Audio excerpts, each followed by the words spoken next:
Hey everyone, it's Mrs. D here with today's quick writing lesson.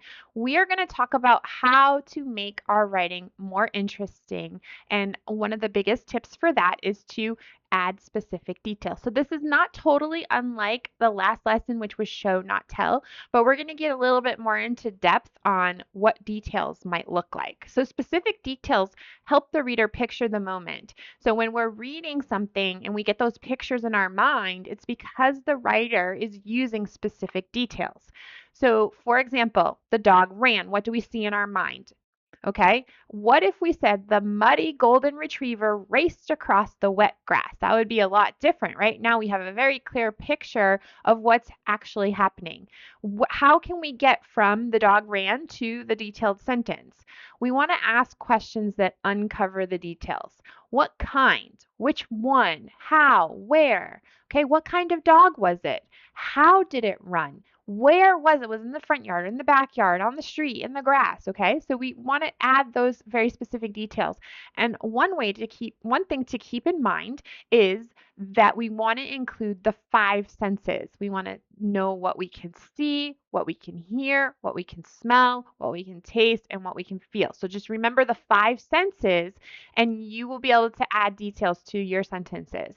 So a few precise details can really transform a sentence. So we go from the girl opened the gift to Maya, who tore the silver paper from the tiny box and gasped.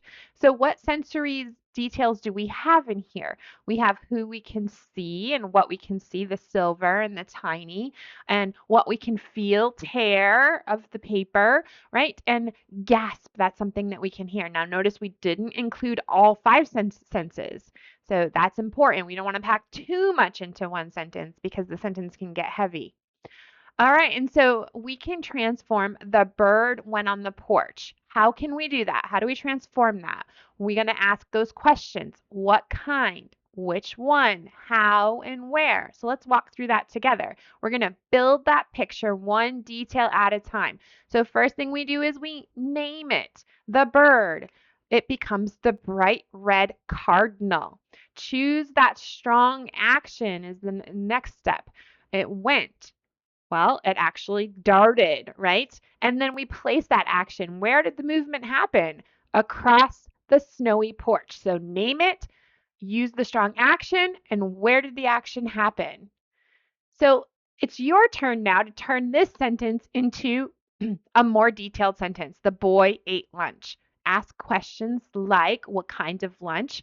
How did he eat? Where was he? So remember that specific details beat general ideas. We want to choose details that help the reader see the moment, but not every single detail that you think of. Pick out the best ones. And remember those three steps: name it, show the action, place the movement. Name it, show the action, place the movement. So it's your turn. Make that sentence, the boy ate lunch, into a more detailed sentence. Having ideas like what kind of lunch was it? How did he eat it? Where was he? And share your sentence in the comments below. I can't wait to see them, and join us for the next quick writing lesson. Thanks for watching. See you next time.